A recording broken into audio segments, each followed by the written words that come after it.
It was a normal afternoon in my high school, just another uneventful history class.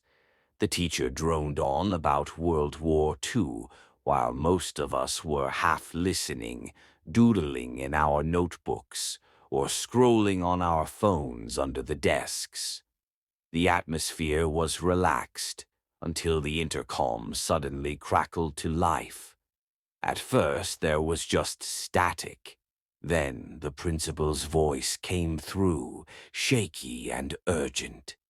Teachers, this is a lockdown. This is not a drill. Lock your doors. Turn off the lights. Get away from windows. The room fell silent.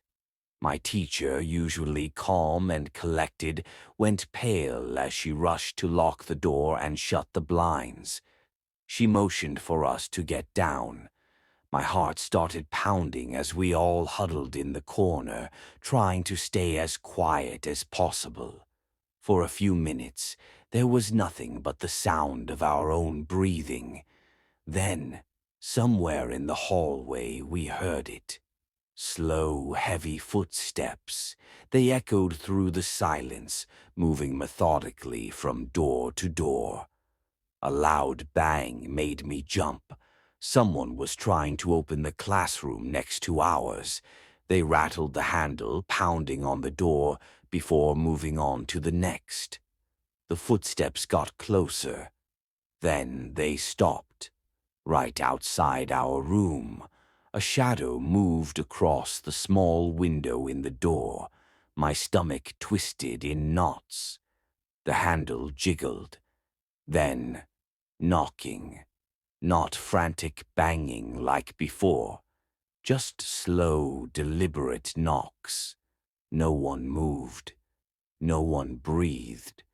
Then a voice, low and scratchy. "I know you're in there." One of the girls next to me let out a quiet sob, and I felt a shiver run down my spine. The knocking turned to pounding, harder, louder. The door shook. Then, just as suddenly as it started, the pounding stopped. The footsteps faded down the hall. A minute passed, then two. The silence was unbearable. And then, sirens. Loud, close. The intercom crackled again. "Stay where you are. The situation is under control." Minutes later, we heard officers moving through the halls. Eventually, a voice outside identified itself as the police, and my teacher hesitantly unlocked the door. We were escorted out, past classrooms full of terrified students, and down the main hallway. That's when I saw it, the shattered glass at the entrance, the bloody smears on the floor. They never told us who the man was or how he got in. But the scariest part, the police never found him inside the building. Whoever he was, he vanished.